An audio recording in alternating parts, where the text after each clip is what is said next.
Are you looking for new insight into how to improve your team's productivity, how to have conflict prevention, not just resolution? Stay tuned for a fascinating and in-depth interview with Debra Levine, the genius co-creator behind the amazing print profile. Stay tuned. Hi, Shannon Waller here, and welcome to Team Success. Today, I have a very dear friend, someone who is absolutely brilliant and genius and has co-created the amazing print profile. I'm already making her blush. And I want to introduce everyone to Debra Levine. And if you're not familiar with it yet, the print, which is short for imprint, and the Why of You profile, which has been really transformational for us at Strategic Coach.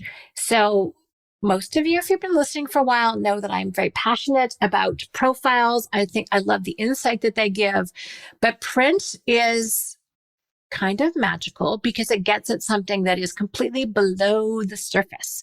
So before we jump into that, Debra, first of all, thank you so much for hanging out with me. To have you to myself is such a treat. Why don't you just introduce yourself, because you'll do a better job, and talk a little bit about who you are and how print came to be, because it's an awesome story. Fantastic. Thank you so much for inviting me, Shannon. This is as exciting for me as it is for you, hanging out with you. We could probably do this for 5 hours, but we're going to keep it short, okay? So I am Debra Levine. I am one of the co-creators of the print profile, the print assessment, as Shannon said. I came to it pretty circuitously. I started off in the health profession, kind of backed myself into a corner as a microbiologist and said, ooh, this isn't for me. My print, by the way, would have, if I had known back then, many years ago, what my print was, I would have known that that profession was not going to be a good career choice for me. I went back and got my MBA, got a business degree, and met up with a gentleman whose name is Dr. Paul Hertz. Paul is the other co-creator of print.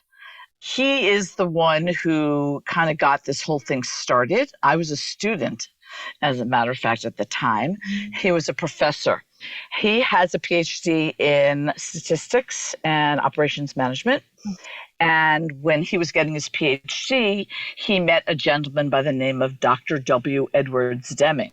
So if anybody out there is familiar with the total quality management movement, the quality movement back in the 1980s, Deming was one of the most outstanding and profound gurus leading that movement. There were 3 of them, and he was the big one. But he did not have an organization, so he just had key people that were his protégés. And thankfully, Paul Hertz was one of them.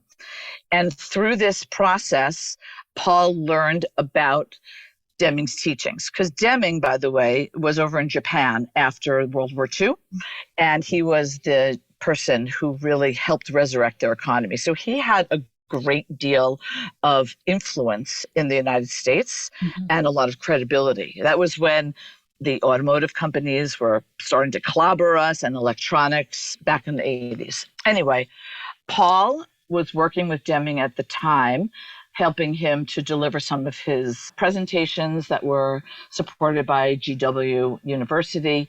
And at the end of these presentations, there were like 4-day workshops, and Paul would be on the stage with him. They would get rushed by the audience for consulting advice. And of course, Deming, who was 83 at the time, was completely booked up. And they turned to Paul one day and said, well, you were up there, you seem to know something, so can you come consult for us? That is how we started our company. So it was 3 of us. It was Paul. He was the brain trust behind this. Myself, I was kind of like the gal Friday. By the way, they made me finish my MBA like 7 courses at one time to be done with it, because I was like dancing around. And another individual who was at the university with us, who was a presenter. And the 3 of us started the company.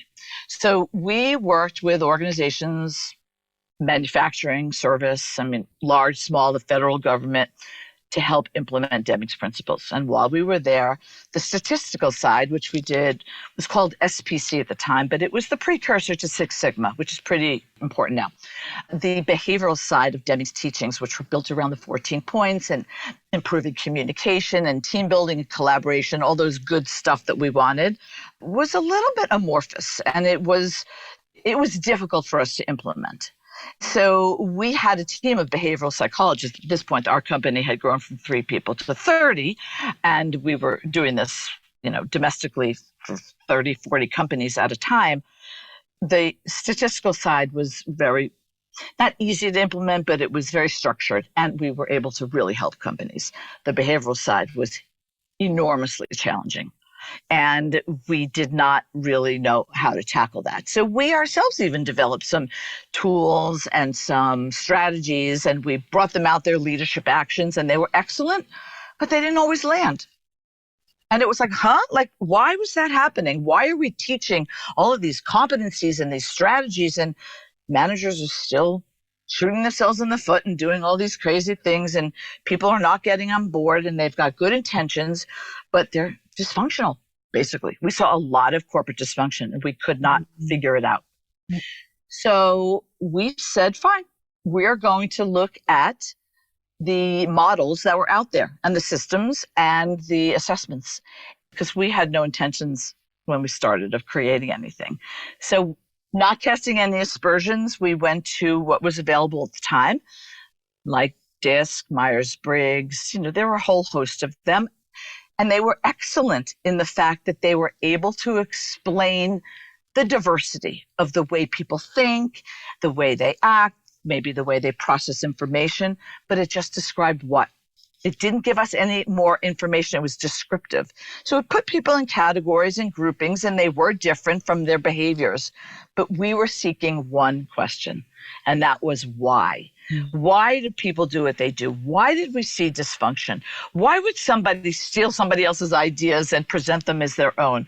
Why would somebody ingratiate themselves to another person, and to the point where it was so annoying that it would turn other people off? Why did somebody act out in the meeting? Why would somebody not share information that they had that would benefit somebody else?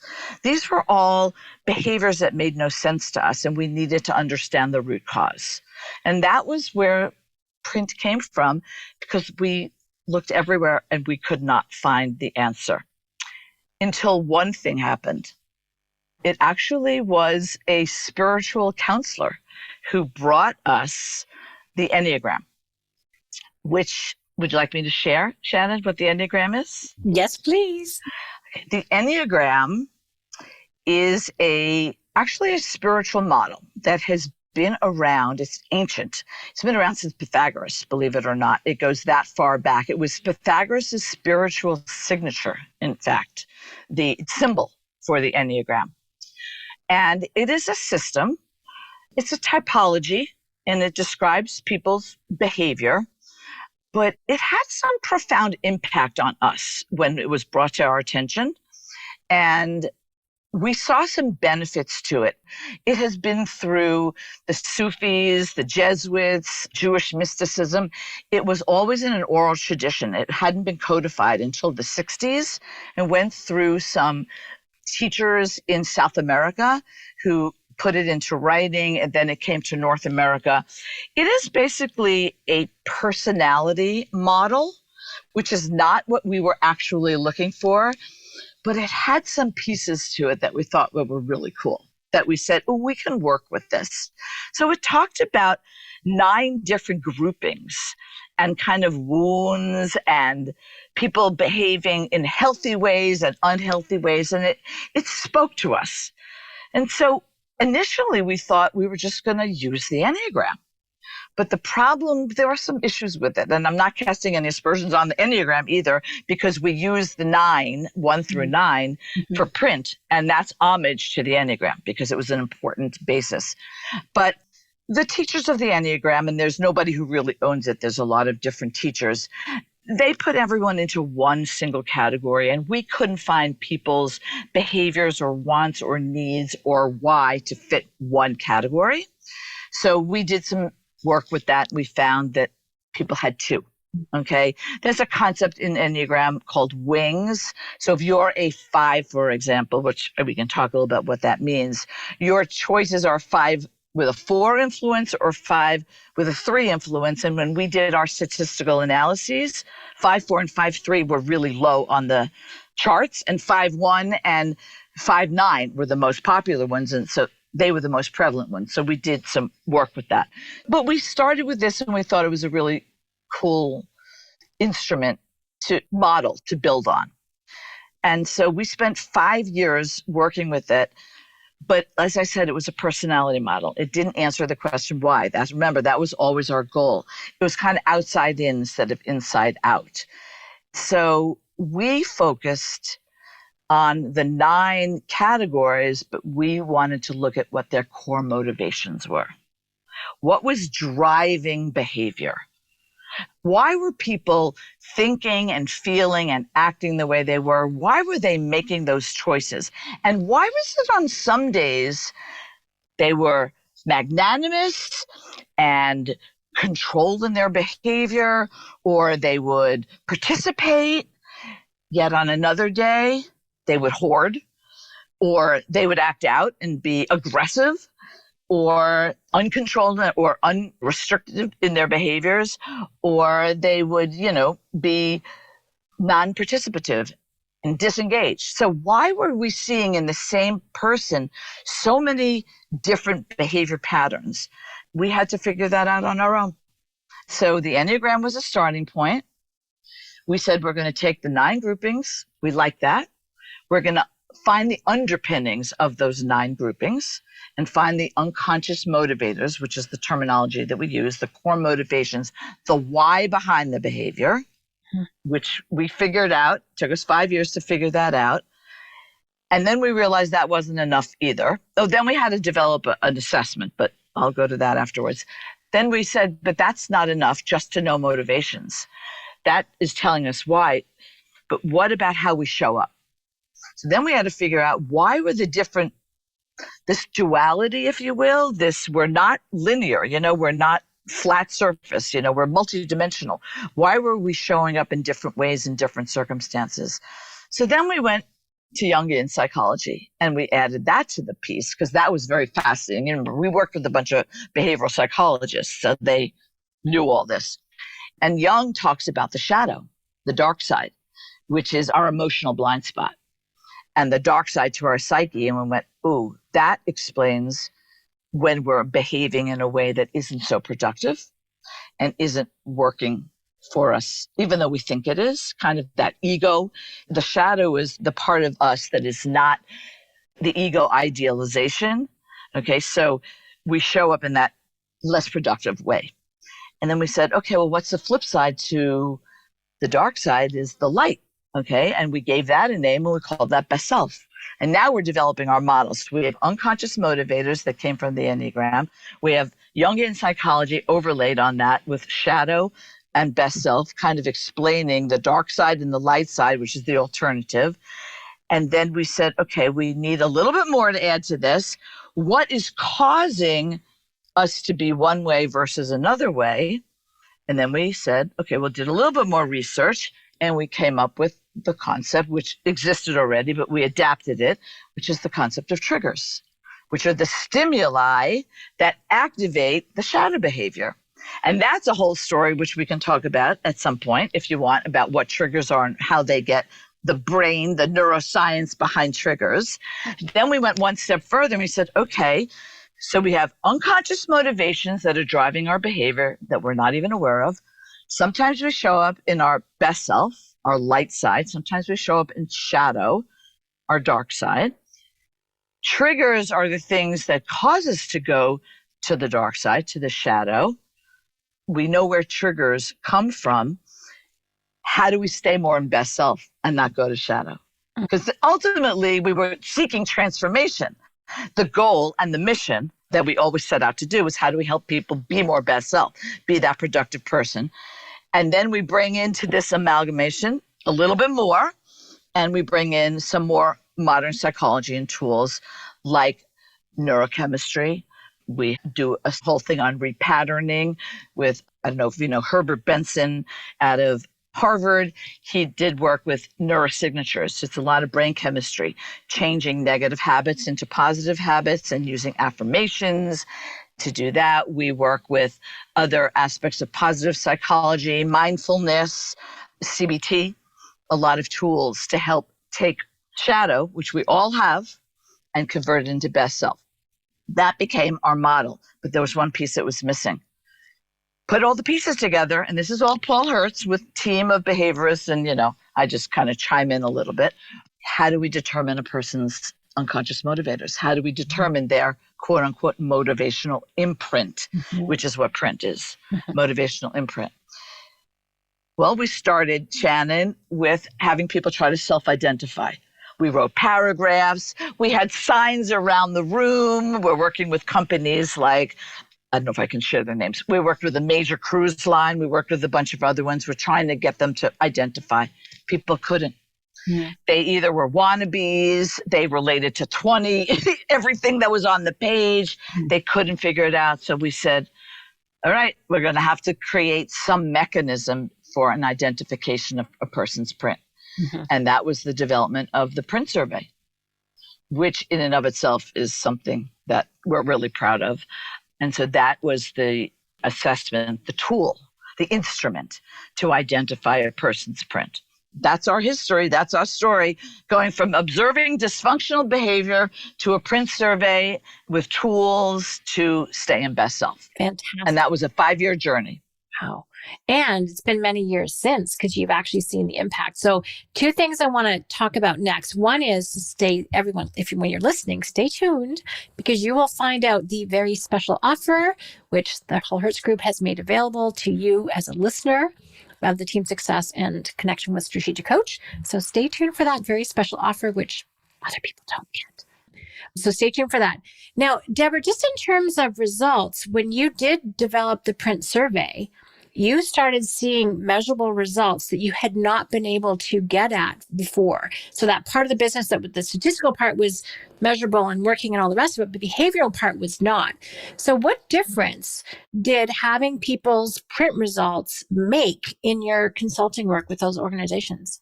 Unbelievable. So here were the kinds of things that we saw dramatic improvements on. Collaboration, psychological safety. Okay, so collaboration meaning people understanding the why behind other people's behavior. I'm going to elaborate on it if you don't mind. So collaboration was the outcome. But where that came from was normally I would see somebody else's behavior and it didn't resonate for me, or it irritated me. And I would say, oh, that pisses me off. That is annoying. They're doing that because I would fill in the blanks. I would probably get it wrong most of the time. I would write the story arc and we would be in tension, stress, conflict, whatever. Okay. That is the anti to collaboration. Well, and the one more is they're doing it to tick me off. They're doing it on purpose. Exactly. To bug me, and I would take it personally. Thank you. Absolutely. And then I would react in kind, okay? Because we are humans and we're not wallflowers and we go, oh yeah, bring it on, bring it on. We then would say, okay, some of us might be retaliative. Some of us would give a cold shoulder and stonewall. I mean, we all have different protective mechanisms. And so what we would do is just keep doing this dance back and forth. And companies did not understand why they were not getting the output that they wanted. So that's where collaboration came from. When I understand the why behind Shannon when she does something, I'm not affronted by it as much. I may not like it. It may not work for me, but I now have a lexicon and an understanding to go back to you and say, we need to get this done. I understand, Shannon, you like to move at lightning speed, but I need to do a little due diligence because I like to get it right. So let's make sure we get both of our needs met and get the job done. Maybe it'll be shorter than I would have done. Maybe it'll be longer than you would have done, but we can come together and get a fabulous outcome. And now we're working together, not against one another. So collaboration, psychological safety. Everyone talks about being able to have healthy debate. Well, if you don't understand what's going on for people, you're not having healthy debate. You can't have constructive conversation. You can't bring something and not be concerned that somebody's going to hold it against you. So we either repress information, we share it, but we sugarcoat it. I mean, there's so many things that we do for protective mechanisms. We can't have psychological safety unless we know what's going on and we understand people. We have to have that mutual respect. So that built up immediately. Let me just weigh in on the importance of psychological safety. If anyone's not aware, there is a phenomenal, it's been talked about for a while, trust in organizations. There's lots of different ways of talking about it, but there's a phenomenal survey by Google on the most effective teams. They've surveyed over 250 teams, if I recall correctly, and they determined which ones were the most successful. And they looked at everything. Google's going to analyze stuff, right? So they looked at the competencies of the people, the degrees, the ways of working together, all the cajillion of factors. And guess what? The number one determinant of a successful and productive team was the amount of psychological safety that the people felt. Absolutely. Which meant they, just as you've been saying, they can put forth an idea. They're not going to get slammed for it. They're not going to mention an idea one day and get a wicked criticism the next. They actually feel safe to be able to put forth their ideas, whether or not they're accepted or not. It doesn't matter. It's the fact that they actually feel free to play in that sandbox. So if you, just to tune you into just how incredibly important this is in terms of productivity, and obviously for any entrepreneurial company, the profitability, so much comes down to psychological safety. And that's just a quick introduction of how I learned about print was from our dear and mutual friend, Adrienne Duffy, because I was looking for a conflict resolution tool for our leadership team. I thought we could do a better job of actually being able to resolve conflicts. She goes, well, I've got a tool for you, but it's not for conflict resolution. How about something for conflict prevention? And I was like, ooh, tell me more about that, please. Now, I have to say, I was a slow learner on this one, but she did my profile. She was kind enough to do my husband's. And then she interpreted it for us. And then finally the light bulb went on because, again, I wasn't cluing in quickly enough. And then when it went to our leadership team, and then it went to our whole company, now it's going to our whole client base. Like, we just can't not have people know this information because it's that valuable. But it is conflict prevention. Totally, right? Because when you know what is motivating somebody else versus you, because someone said this about Colby, but I think it also is about print. Before you know about someone else, you think everyone's like you, only not as good. Yeah, it's true. Is that not the best quote of life? That is so true. Oh my God, yes. And now you get to know that your two motivations, there are 7 more in 72 possible combinations, and you can just get so much wiser and all this insight. So we're only at the second result that you were talking about, but I just want to add those in because it's that flipping useful to know this. So you guys started to be able actually to measure and have some predictability with people's behavior, if I understand correctly. Yes, we did. And so the behavioral things were the input variables. So we saw increases in innovation. We saw adaptability to change. We even saw being able to respect the leader who had a vision. And even though I'm not visionary and I might not even agree with it, but I understand where it's coming from and I have trust in this person, the trust levels increase that I can march, which sometimes doesn't happen in an organization. Communication improved, but what that translated into, the output variables, the KPIs for the companies, were margin increases. I could give you a ton of stories. Bottom line, improvements, cost savings. I mean, we saw same store sales increase, saw customer satisfaction levels and market share increases. I mean, we've captured a zillion case studies. So this wasn't just feel good, touchy-feely, emotional, kumbaya. We had to do that to get to the point where companies were more successful as a result. I mean, we have an incident where a $70 million contract was salvaged. They would have lost it because of print. And this was a print who is like you, Shannon, okay, or like me in some ways, bringing another print who was more of a thinker, a logical person, to the meeting and said, I give you 15 minutes to analyze this because I know you're going to come up with something I didn't come up with. It's from a major corporation. And he did. And because of print, she had a difficult time working with this guy, but after print, she valued where his contribution brought him to the session, to the meeting, salvaged a $70 million contract that went right to the bottom line because she valued the 5 nines input. Right. So we should probably jump into what the 9 motivators are, because as we've been throwing numbers around, which I had about 4 or 5 of them memorized off the bat. I had to consciously work to get all 9. I Of course, I know. remembered my own. That was easy. So let's talk about what the motivators are. Because if you're like me, you're like, okay, I want to know what I am. So stay tuned for that special offer because it's so fascinating. And if you have done your print, because a lot of people have done the survey, the profile, instrument, assessment, whatever you want to call it. And it's not a test, by the way. You cannot fail. There's no wrong answer. Right. So let's be No really running. clear. And you're not getting boxed in, but it does reveal what is below the surface. So all of these other profiles, of which I've done a bunch and I'm certified in a few, it measures what's below the surface, what underneath is motivating you from a deep emotional level. And it's what you emotionally need. And also what happens, it articulates so beautifully what happens when your needs are not being met. We'll get into that. Yes. Those are more the triggers. Yes. And there's some brilliant insights about that. But let's talk about the 9, because I think that would be a good place to go now to kind of think through, okay, as soon as you hear the 9, you're like, oh yeah, I'm that. And then you're like, okay, That's I can't okay. nail 9.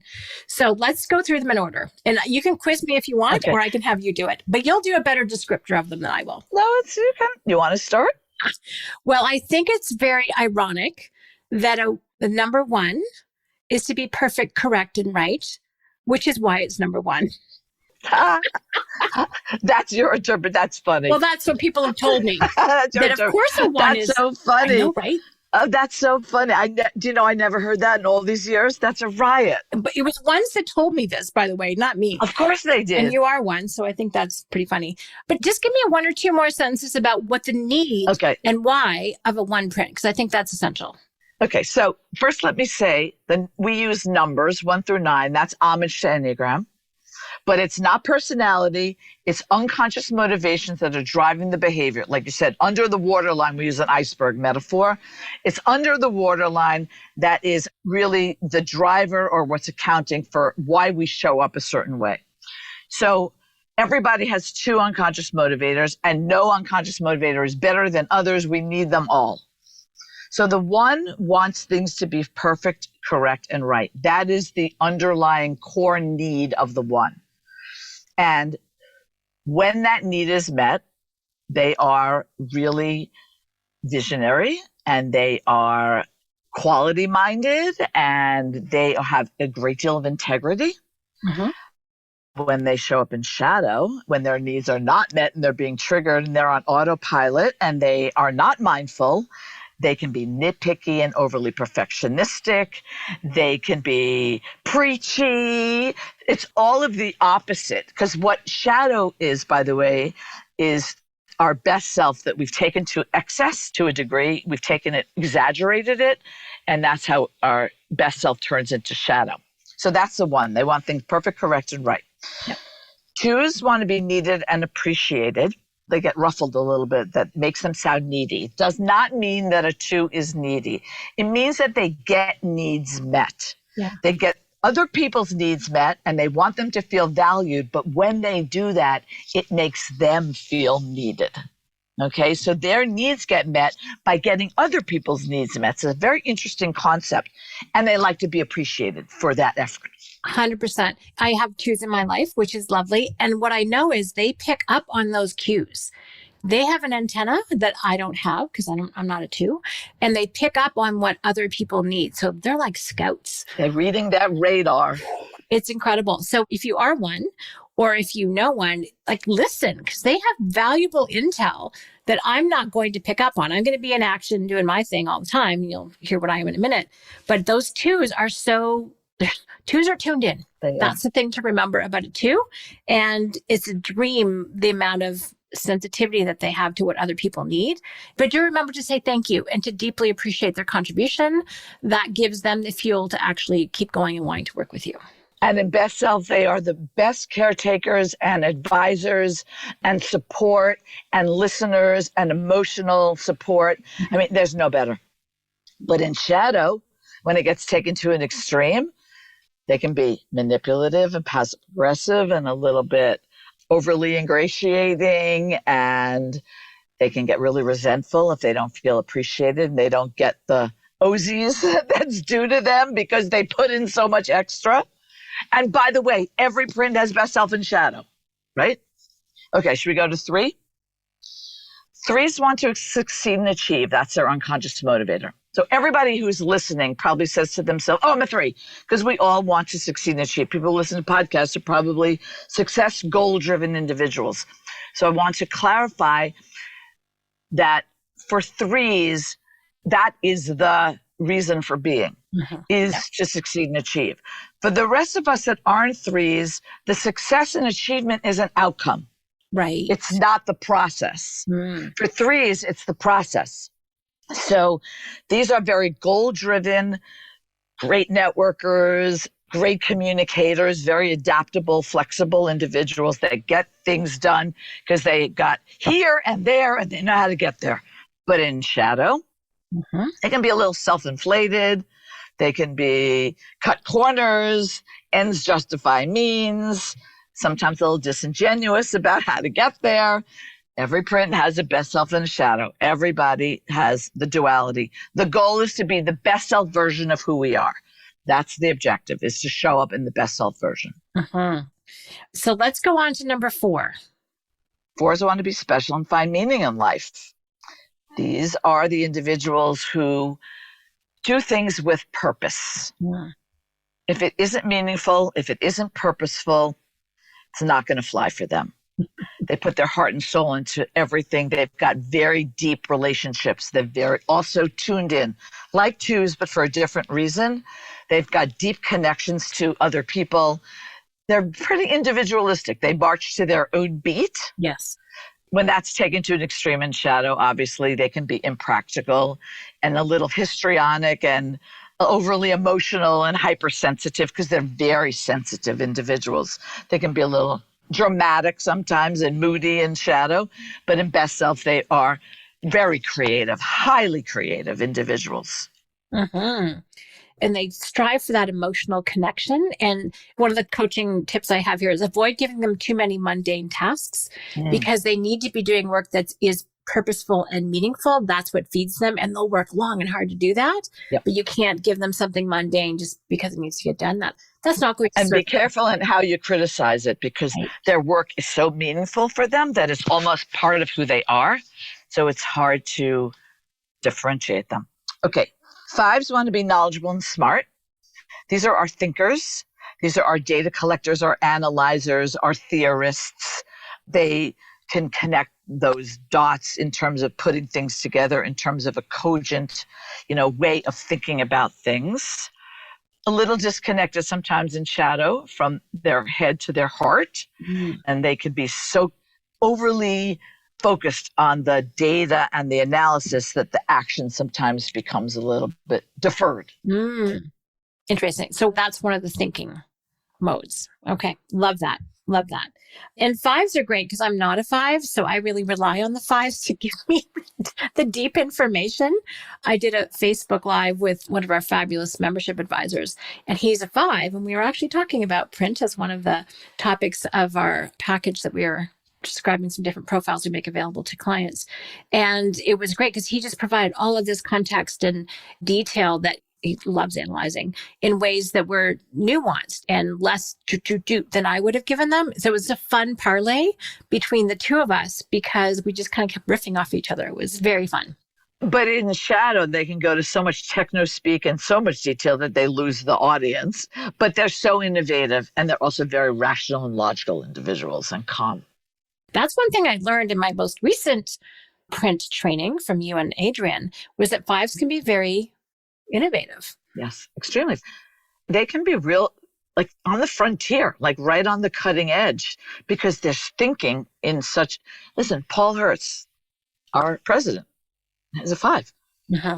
Okay, so I mean, that's really he's a 1-5, but his 5 is very strong. His minor is a 5 and his major is a 1. Okay, 6s want safety and security. They're best in predictable environments that are not high risk. And so they work best when they understand what the structure is, their role, and how they fit in. And they're extremely dutiful and diligent. But they can, in shadow, that's their best self. In shadow, they can become risk averse, too much so. They can become a little stubborn and inflexible. They want things a certain way. They don't adapt to change as quickly as they could. But they are the most loyal and vigilant people on the planet. You want a 6 on your team for sure. Yeah, I have several, and I have one in my family. There you go. Incredibly loyal. Okay. True fault. So you want to tell us about sevens, Shannon? Because that's your major, your first number. Yes, it is. And it's to enjoy life and be happy. So it's really interesting. I was realizing how much this impacts my language.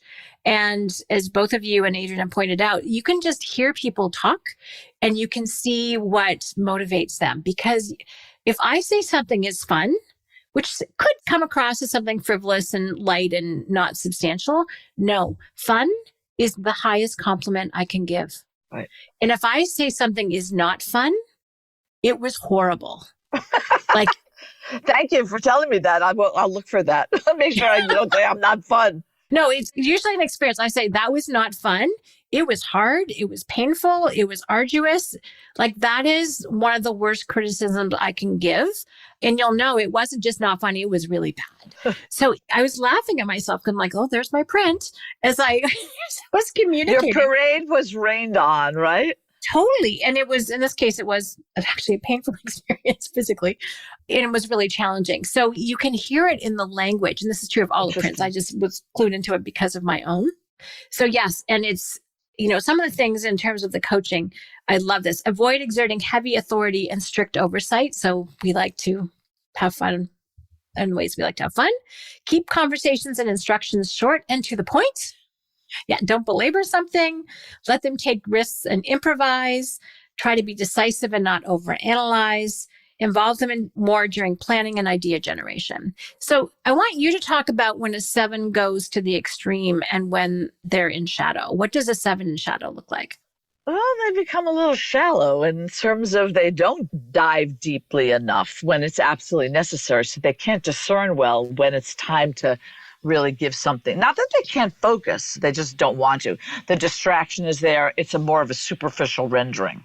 Got it. The other thing is that they overcommit. They just jump around between too many things. And so they never really follow through to the level that they need to when they're in shadow. And the other thing is they miss problems because the reality is it's a fabulous thing that they're steeped in positivity and glass half full, and it's a negative. That's because the negative part is that when you need to really see the issues that are happening and deal with them, it's really hard for them. They'll rationalize, they'll minimize, they'll just dismiss and say, oh, it'll get better. They don't want to have to dive into the complaining and negativity that comes with problems. So that really takes stretching oneself to be able to do that. I mean, actually it was, someone, it was my stepmom years ago, who said, you look at life through rose-colored glasses. I'm like, well, that's more pleasant than any other perspective. That's right. The question is, rose-colored glasses, I think, are fabulous. It's when they're exceptionally rose-colored. They're too rose-colored that it's missing the realities of life. Yeah. How's that? And she was not that. So it just clashed with her. And we did not have the wisdom of print at our disposal. And we were probably both in shadow, to be perfectly honest. Well, you probably triggered one another all the time. Spoiler alert. Yeah. And her print was the same as yours. Just saying. Oh, okay. Which was interesting. And she'd had a much rougher upbringing in life than I did. So she had experienced those problems. She'd experienced the challenges. And I was like, things are fine. And she was like, they're not fine. And for her, they weren't. That was her reality, which I could obviously come to grips with more. So that was an interesting dynamic for a long time. Let's talk about major print 8, which we both share. Yes, You're yes. 8-1 with 7-8. So you described the 8. This is one you know well. Yes, it's always the hardest one. When I was writing the reports, every time I got to the 8, it was the hardest one for me to write. It's very hard to write about yourself. I only see myself in a positive light. All right, 8s want to be strong and self-reliant. So these are the commanders in chief, whether they're supposed to be formally or not, they will assume that role no matter what. Independent thinkers, very decisive, able to challenge a situation without any concern, no BS. They're not going to, beat around the bush. They're going to get right to the point, direct in their communication, but really able to take charge. In shadow, you can see take charge can become bullying or over, as my son-in-law says, I hope he's not listening, I can be overbearing is what he says. And I'm always working on this. The staying in best self is a long-term commitment. They can be bulls in the china shop and overly blunt, cutting people off at the knees that needed a little bit softer approach, and maybe just emotionally dismissive. And not because they don't, eights have a very deep heart, but it's surrounded sometimes by a lot of armor that people don't get to see. That is so true. And people don't actually appreciate that. But yeah, there can be a lot of armor. And I think that's really interesting. The other thing is, and we'll talk about them pairing them together in just a moment. So I'm a 7 print, which enjoy life and be happy. Major. And the 8, I always relate to being independent, right? And so I want to have fun my way. That's right. Don't tell me how to have fun, which is why, I picked up some watercolor during COVID lockdown, but I also went and bought myself a chainsaw. Yep. How do you put those two in the same, same sentence? Well, I like using my hands. I have 0 tidy up genes in my body, except when it comes to dead limbs on trees. And I was tired of taking a manual saw because I'm strong, but not that strong. And you said, I'm going to do it. And I'm going to do it. And my husband refused to teach me, and his chainsaw kept failing. So I went and bought myself a battery operated chainsaw, which I have to recommend anyone if you want one. They're light, they're reliable, and they're quiet. And you got those limbs off, and you felt so good when you did it yourself. 100%. I own 3. I enjoy telling the story because, first of all, it's hysterical. Who the hell owns a chainsaw? A woman. Anyway, very few of us. It's entertaining for one thing, but I also realize it is fun my way. That's right. That's your song, Fun My Way. There you go. Your eulogy, fun your way. She had fun her way. That's totally true. Your epitaph. So you'll see an independence of spirit. You'll see an independence of action, I think, with an 8. And we see that with so many of our strategic coach clients, because we'll talk about how they go into different patterns or different thinking, feeling, doing sections. But we see a lot of entrepreneurs with 8s. Yeah. Because they don't conform to the normal. That's right. That's what it is. Bureaucratic ways of doing things, and they strike out on their own. They're also very resilient, and they don't mind taking a risk, and whatever happens, they're confident enough that they're going to be able to pull themselves back up by the bootstraps very quickly, and it's fine. Yeah. You know, they don't sit and commiserate over it too long. No, they really don't. Awesome. Thank you. All right. Our last one is our 9, and they're not the last because they're 9. They're wonderful, and they're important, and they're critical. The numbers could be in reverse, okay? So tell your ones that. The 1 could have 9 next to it. 9s want to have peace. Their unconscious motivator need, their core need is peace and harmony. So these are our highly composed, adaptable, diplomatic individuals that can see both sides of a situation. And really, the gift that they have is able to reconcile that. Mm. They're really grounded and even-tempered. And you just kind of need people that just don't get all crazy and anxious when things go amiss. You know, they're just level-headed. I mean, I need 9s in my life to balance me out. There's no question about it. What happens in shadow is that they can become so complacent and so non-confrontational and so conflict avoidant that it leads to inaction. It leads to, avoidant behavior. I mean, that's really the thing that 9s have to work with. They don't speak up when they should. Right. They will avoid a situation that is disconcerting. That's powerful. So I'm going to jump ahead a smidge, because when you complete the questions, the very dynamic questions, so remind me again of how many questions are actually in the assessment. Yes, I was going to jump on that. Yeah. So the survey is very different than any other survey. And again, this is Dr. Hertz and his brain trusts, his brain that it works at a level that nobody else's does. There are 750 questions. What we had to do was differentiate the 9. So basically what happens is it's a game of round robin where they're playing against one another. So there's 750 questions in the database that we had to play with to determine which were the key ones to differentiate. Right. But everyone only takes a batch. I'm not going to tell you the number, but they take the same batch. And after that same batch, everyone takes their own personalized survey, because all the questions drop out except for the ones that scored high in that first round, which means, we need to drill down on those and start to differentiate. So your survey looked entirely different than mine. And it usually takes us only about 10, 15 minutes if we're good at differentiating. And there'll be 2 or 3 that go into the playoffs, if you will, until we get to the 2 at the bottom. So it ends up being probably around 60 questions average in total. Yes. And you described it as we were talking before we hit record. It's a round robin, right? They circle around because they have to kind of fight it out to see which one, They do. which I always think is kind of fun. The only 2 make it to the finish line. And it's a process of elimination. And it's dynamic questioning, which is very different than the Enneagram or a lot of other profiles. I don't know of any other that I'm aware of that work that way. I totally agree. So it's really interesting. Well, it gets it fast. Yes. Unless you're my daughter, where it took a long time. Well, every once in a while, you'll get a few that can't differentiate, but it makes it fast and it makes it accurate. Yes. This was designed for the busy person, okay? The assessment and the reports were designed for people who didn't have time to sit and look at 20 pages of charts and graphs and narratives that they don't get anything out of it. Which I love. So I want to jump ahead, as I mentioned, to the report. So I love the report. You actually get 3 reports with one package, which is incredible. The first one is who you are, why of you. And this is so useful because in the first 4 pages are kind of general, just context, just to remind you what you're measuring. And then the next 4 pages, page 5, 6, 7, 8, are very personalized to you. So I always say, okay, read the first part in case you forgot what you're measuring, but then go to page 5 and make sure you grab a highlighter. That's right. Literally, I'm grabbing a highlighter and go through on page 5, because that's your anticipated best self, and highlight all of the sentences. It's in paragraph form, and you're going to feel like you just had some mystical tarot card reading, because it's like, how did they get me out of those questions? I know. That's what everyone says. Out of those answers. And it's amazing. So highlight all the sentences. You're like, yeah, that's me, that's me, that's me. And you're feeling really good.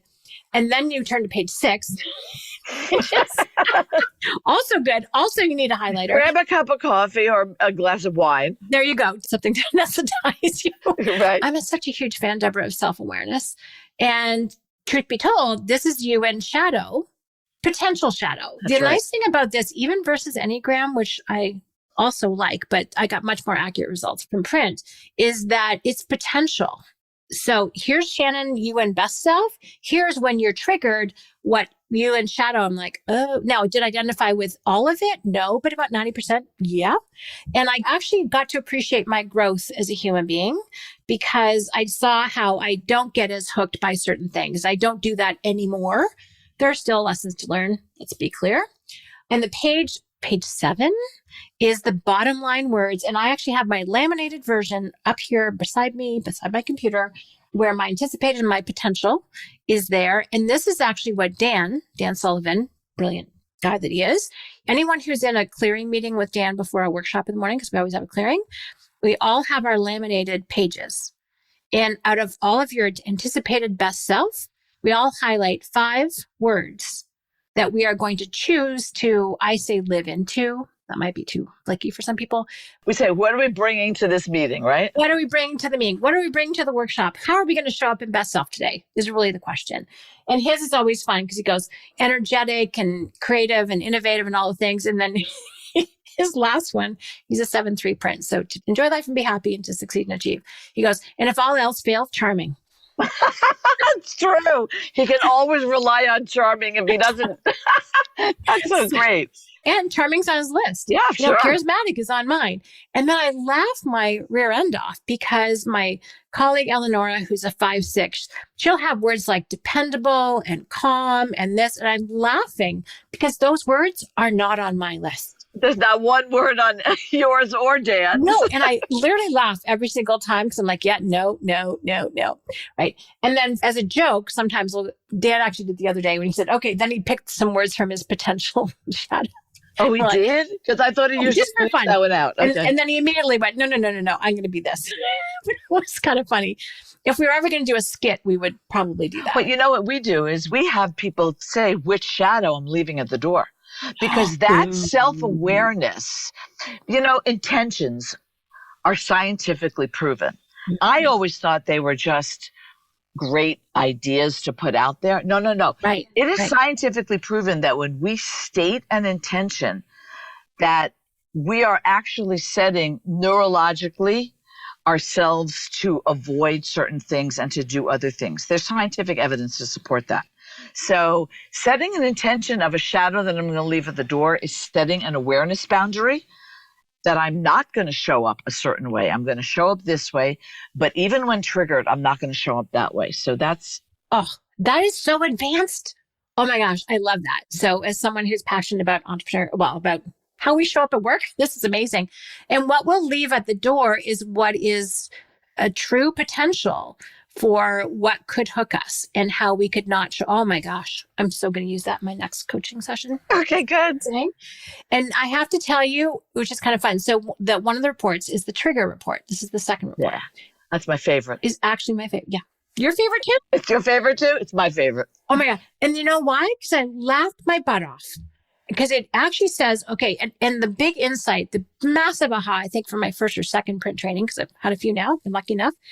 Well, first of all, it's when your needs are not getting met. But as you said earlier, it's when your potential best self is taken too far. You're too far on that extreme. And you've given great examples of that. So triggers, because I went through the list and I highlighted every single one. I'm like, yep. All 14 of them? Yeah. Like slow talkers, people who only focus on problems and not solutions. Like, oh my gosh, that drives me insane. You know? And by the way, if we looked at your list and my list, they would have nothing in common. Nope. There's 72 lists. Right. Just like there's 72 best self and shadow narratives and lists. Yeah. But I laughed my rear end off. I felt so known. I felt so heard. That's it. Shannon, you are seen. I am. And it was so fun. And it's interesting because my lovely, brilliant, beautiful sister, Julia, is a 4-2. And I'm sure me just existing and breathing and talking can trigger her, and probably vice versa. So, but of course, we love each other and we figure out a way. So the trigger report is so incredibly insightful. It is one of my very favorite things about print. So what did you do with that? With the triggers, once you knew that those are the ones, besides just an awareness level that this is what is going to potentially put me into shadow? Well, the coaching and the trigger report is so spot on. Number one is be aware. The other two is, if possible, avoid these situations. That's right. Which I think is great coaching. And if you can't, ask why. Why is someone doing this? Strive to understand someone else's, what's motivating them to be curious. Be curious. Instead of assigning intent, be curious. Yes. And kind of pause before you react. There you go. Those are it. Take the pause. Yeah. So in stimulus response, take that little tiny bit of space and be curious and ask a question, and don't assume that you know, because we know what the word assume means. That's right. Makes an ass of you and me. And be curious and don't assume. We would call it negative intent. Assume positive intent versus not actually doing this to trigger it. That's right. It's not a personal affront. They'll do this to everybody. Yeah. Understand where it's coming from and find the middle ground. Find the place to compromise. 100%. There's so much wisdom in there. First of all, I feel totally seen, as I think everyone else does. And it also has really great coaching, which I also love, for how not to do it. And then the last report you get, also genius, is the role alignment. And the role alignment is so great. And I don't care if you own your own company or not, right? It's even useful if you are the owner, because sometimes you may have designed a role for yourself that's not a good match for who you are. So in our unique ability, who, not how, all the things, the role alignment is really a check and balance for how have you crafted your company, and have you freed yourself up enough to actually be in best self or not? I think that is gold. And that's the goal.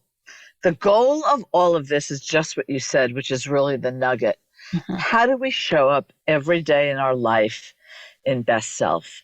Because that's when we're going to be the most productive. We're going to be the best entrepreneur. Mm-hmm. We're going to be the best team member. We're going to be the best parent.